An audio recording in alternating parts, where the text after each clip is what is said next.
تو اس لیے ہم سب کو اپنے سماج کا اور معاشرے کا فکر ہونا چاہیے اور اس کی فکر کرنا بہت ضروری ہے. ہمیں خاص کر اپنی نسلوں کی تعلیم اور تربیت کی فکر کرنی ہے، ورنہ یاد رکھیے ایک تو ایمان کا مسئلہ ہے، اخلاق اور اعمال کے اعتبار سے بھی ہم لوگ بہت ہی پیچھے ہوتے جا رہے ہیں. ہمیں اپنے اعمال بھی مضبوط کرنے ہیں، اپنے اخلاق بھی مضبوط کرنے ہیں.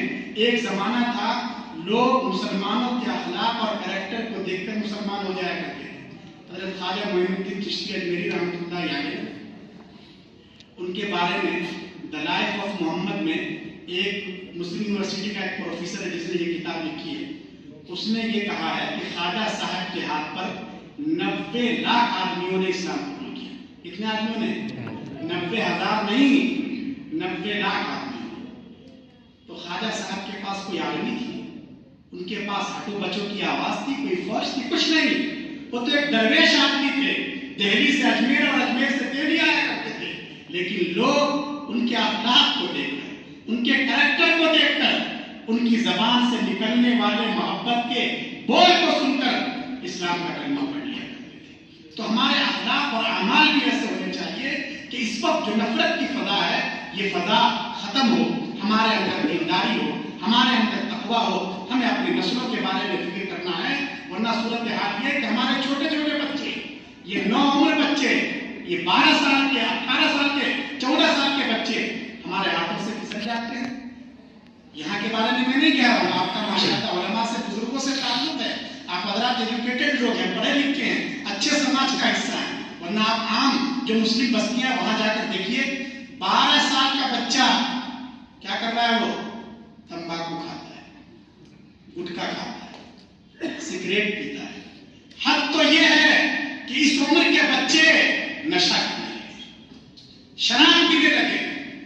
حالانکہ نشہ اور شراب یہ تو اسلام کے خلاف بغاوت حرام ہے. جیسے پیشاب ناپاک اور حرام، ایسے ہی شراب بھی حرام ہے، ناپاک ہے. اگر کپڑے پر پیشاب لگ جائے اس کپڑے کے ساتھ آپ نماز نہیں پڑھیں گے. ایسے ہی اگر شراب لگ جائے تو اس کے ساتھ بھی نماز کی اجازت نہیں.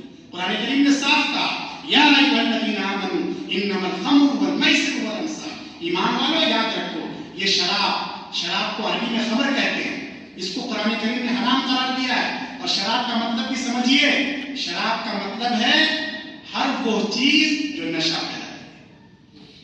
چاہے ہم اسے شراب کہیں، چاہے ہم اسے بیئر کہیں، چاہے ہم اسے بھنگ اور گانجے کا نام دیں، چاہے وہ لیکوڈ شکل میں ہو یا کیپسول کی شکل میں ہو، یا یہ کہ سگریٹ کے ذریعے اس کا اثر اندر تک پہنچایا جائے، یا انجیکشن کے ذریعے اس کا اثر بدن تک پہنچایا جائے. اگر یعنی کہ کوئی کھانسی کی دوا کو، کوریکس کو اتنی بڑی ماترا میں پی لے کہ اس کا دماغ ناچنے لگے، اگر اس کی وجہ سے نشہ آتا ہے تو وہ شراب ہے، حرام ہے، اور اسلام میں اس کی اجازت نہیں ہے. لیکن ہمارے سماج کے نوجوان اس طرف جا رہے ہیں. صورتحال یہ ہے، اس لیے ہمیں اپنے نوجوانوں کی خبر گیری کرنی پڑے گی. بچوں کی تعلیم اور تربیت میں اپنی ذمہ داری کو سمجھنا پڑے گا، بات کو بھی سمجھنا پڑے گا. اور اس میں بہت اہم کردار ہماری ماں اور بہنوں کا ہوتا ہے. جس سماج کی اور سوسائٹی کی مائیں اور بہنیں باکردار ہوتی ہیں، اس سماج کے بچے بھی باکردار ہوتے ہیں. ان کا حوصلہ بلند ہوتا ہے، وہ اسلام اور شریعت پر عمل کا جذبہ رکھتے ہیں. یہ کتنے بڑے بڑے اکابر ہیں. یہ بخاری شریف کا تذکرہ آیا. بخاری شریف قرآن کریم کے بعد سب سے اہم اور صحت کے اعتبار سے سب سے اونچی کتاب. امام بخاری کی تربیت کس نے کی تھی؟ امام بخاری جب بچے تھے، چھوٹے تھے، تو وہ تو آنکھوں سے نابینا تھے، انہیں آنکھوں سے نظر نہیں آتا تھا. یہ ان کی ماں تھی، راتوں کو تڑپتی رہی، پریشان ہوتی رہی، رات بھر سوتی نہیں تھی، تہجد میں رو رو کے کسی طرح اللہ سے مانگ کر اللہ کے سامنے اتنا روئی کہ اللہ تبارک و تعالیٰ نے 9 سال کی عمر میں اس ماں کی دعا کی وجہ سے، تڑپ کی وجہ سے امام بخاری کی آنکھ کی روشنی آتا ہے. اور اللہ نے پھر امام بخاری سے کتنا بڑا کام کیا. تو اس لیے ماں کا بڑا کردار ہے، اور اس لیے ہماری ماں اور بہنوں کو بھی اپنی ذمہ داری کا احساس ہونا چاہیے. وہ اگر چاہیں، ان کو اللہ نے ایسی شکتی دی ہے اور ایسی طاقت دی ہے کہ وہ سماج کو صحیح ڈگر پر لا سکتی ہے. اگر وہ چاہیں، ہمارے یہاں شادی بیاہ کے نام پر کتنی خوبصورت چیزیں ہوتی ہیں. ان آدم النکاح برکہ ایسر ہونا. لوگوں یاد رکھو، سب سے زیادہ برکت والا نکاح، کامیاب نکاح کون سا ہے؟ وہ نہیں جس میں یہاں سے لے लेकर एयरपोर्ट तक गाड़ियों की लाइन लग जाए, और जिसमें MP साहब भी है, विधायक जी भी है, प्रशासन का पूरा अमला है, फलां साहब भी है, फलां साहब भी है। नहीं, प्यारे आका ने फरमाया कि सबसे कामयाब निकाह और बरकत वाला निकाह वो है जो कम बजट वाला, जिसमें कम से कम खर्च हो। अल्लाह ने उस निकाह में बरकत दी है। अगर हमारी माएँ और बहनें चाहें तो वो इस माहौल को फिर से क्रिएट कर सकती हैं, जिंदा कर सकती हैं, वो अपने घर के लोगों को कंट्रोल में ला सकती हैं। और याद रखिए, सिर्फ फजूल खर्ची में मजा नहीं है, सिर्फ लंबी चौड़ी बारात में मजा नहीं है, सिर्फ जो है वीडियोग्राफी में बेपर्दगी के साथ जो लड़कियां निकलती है उसमें मजा नहीं है, बल्कि मजा गुनाहों को छोड़ने में भी। सुन्नत पर अमल करके देखिए। लोग ये समझते हैं रात को 2 बजे रात में आप सोइए बड़ा मजा आता है। नहीं, ये हमारी ना तजर्बाकारी है। आप 2 बजे रात के बाद उठ के देखिए, वुजू कीजिए, मुसल्ला बिछाइए, नमाज पढ़िए, अल्लाह के सामने रोइए, देखिए कितना मजा आता है, कितना लुत्फ आता है। इसलिए लोगों, सिर्फ गुनाह में मजा नहीं है, अल्लाह ने अपनी ताकत में, अपनी बंदगी में बेपनाह मजा रखा है। इसलिए शरीयत के खिलाफ हमारे घर में 10 निकाह हो चुके, डीजे बजाए गए, नाच गाना हुआ, बेपर्दगी के साथ उसमें न जाने कैसी कैसी हरकतें हुई। हमारी माँ और बहनें ये आहद करें, यहाँ जो खानदान के गार्जियन और जिम्मेदार बैठे हैं वो ये आहद करें कि आइंदा हमारे घर में जो निकाह होगा, एक निकाह कम अज कम हम सुन्नत के मुताबिक करेंगे इंशाअल्लाह। याद करते हैं, फिर देखिए उससे कितना खैर वजूद में आएगा। इसलिए हमारी माँ और बहनों को भी अपनी जिम्मेदारी समझने की जरूरत है। आगे भी तो मुफ्ती ज़ैनुल सर यहाँ भी तो एक खड़ी होनी चाहिए। अच्छा खैर, आखिरी बात करके मैं अपनी बात खत्म कर रहा हूँ। सामने हमेशा खड़ी होनी चाहिए, माशाअल्लाह। तो देखिए, माँ बाप के अच्छे किरदार का बच्चों पर बहुत ज्यादा असर पड़ता है। अगर माँ बाप अच्छे होते हैं तो बच्चों में भी नेकी आती है, लेकिन अगर माँ बाप के अमाल और अखलाक अच्छे नहीं होते तो उसका असर बच्चों में भी पड़ता है। तो इसलिए माँ बाप को इसकी फिक्र करनी चाहिए कि हमारे बच्चे नेक बने। सबको फिक्र करना है ना, सब लोग फिक्र करेंगे। उसके लिए आखिर में 2 नुस्खा कुरान और हदीस की रोशनी में उलमा ने बताया कि अगर हम ये चाहते हैं कि हमारे बच्चे नेक बने तो हमें सिर्फ 2 काम करने हैं। एक काम ये करना है कि अगर हम ये चाहते हैं कि हम अपने बच्चों को नेक बनाएं तो हम इसकी फिक्र करें कि हमारे बच्चे के पेट में जो लुक़मा जा रहा है, जो खाना जा रहा है, हलाल हो, पाकीज़ा हो, साफ सुथरा, शुबे वाला माल, सूद और इंटरेस्ट का पैसा हो। इसलिए कि याद रखिए, अगर हराम माल से बच्चों की परवरिश होती है, उनका जिस्म बनता है, उनका खून बनता है, तो वो जहन्नम का ईंधन तो बन सकते हैं, हमारी और आपकी आंखों की ठंडक नहीं कर सकते। इसलिए सबसे पहले अपनी इनकम के सोर्सेस को देखिए, पैसा आ कहां से रहा है।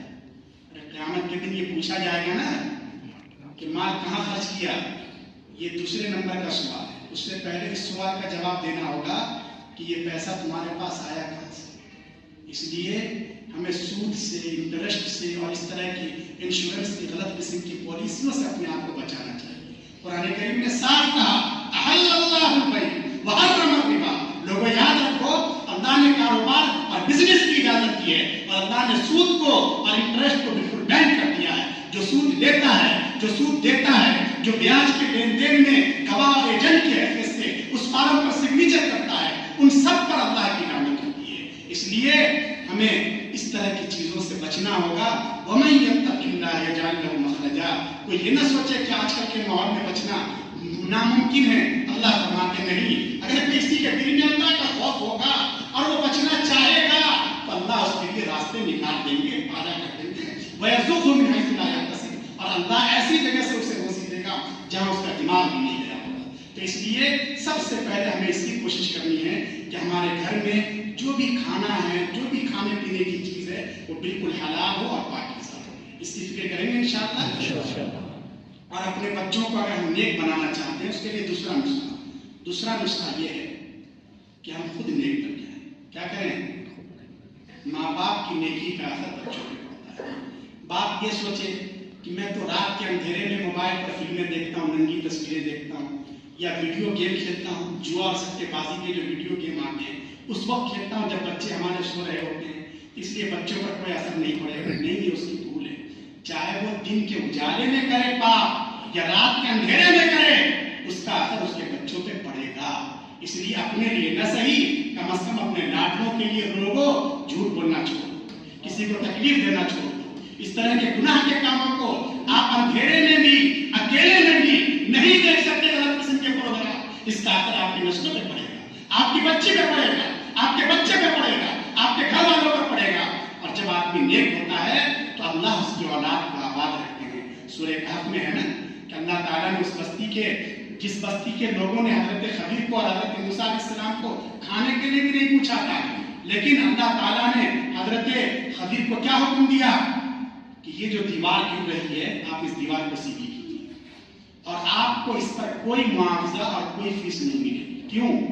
अल्लाह ने बताया इसलिए कि इस दीवार के नीचे जिन 2 यतीम बच्चों का खजाना महफूज किया गया है, उन यतीम बच्चों का बाप नेक था, और हम नेक बाप की औलाद के खजाने की भी हिफाजत करते हैं और उसकी औलाद की भी हिफाजत करते हैं। इसलिए अल्लाह ताला ने हजरत मूसा को और हजरत खदीर को भेजा उस खजाने की हिफाजत के लिए। इसलिए याद रखिए, अगर हम नेक रहेंगे तो हमारी नेकी की वजह से अल्लाह हमारी औलाद को आबाद रखेंगे। अब्दुल्लाह बिन मसूद रज़ियल्लाहु अन्हु रात के आखिरी पहर में उठे, ठंडी का मौसम, जी नहीं चाह रहा नमाज पढ़ने को, वहीं बेटा सोया हुआ है, कहने लगे मिन अजली का या बुनिया, बेटे मैं रात के आखिरी पहर में ये इतना संघर्ष और इतनी मेहनत इसलिए भी कर रहा हूँ कि मेरी इस नेकी और इबादत की वजह से अल्लाह तुझे भी आबाद रखेंगे। तो इसलिए अगर हमें अपने बच्चों को नेक बनाना है तो हमें खुद भी नेकी की राह अपनानी होगी। और ये फितनों का जमाना है, सूरह कहफ की तिलावत होनी चाहिए और इसी तरह सुन्नत के मुताबिक जिंदगी गुजारें। उलमा से, बुजुर्गों से, कुरान करीम से, हदीस पाक से, दावत और तबलीग से और अपनी जमातों से हमारा ताल्लुक मजबूत और मुस्तहकम होना चाहिए। अल्लाह मुझे भी तौफीक दें, आप हजरात को भी तौफीक अमल से नवाजें। मैं दिल की गहराइयों से शुक्रगुजार हूँ आप सभी हजरात का, जिन हजरात ने यहाँ शिरकत की और जिन हजरात ने इस प्रोग्राम को ऑर्गेनाइज किया है, और यहाँ जो मकामी खत्म नबूवत की तारीख के जो जिम्मेदार हजरात हैं, बहुत सारे हजरात हैं, सब अहबाब हैं, यही सब जो है दारुल उलूम देवबंद के और उसकी फिक्रों के हाथ पैर हैं, और आप हजरात की वजह से ये काम आगे बढ़ रहा है। हमारी दुआ है कि अल्लाह तबारक व तआला इस फितने से हम सब की हिफाजत फरमाएं, हमारी नस्लों की हिफाजत फरमाएं। अल्लाह मुझे भी तौफीक दें, आप हजरात को भी तौफीक अमल से नवाजें। आमीन।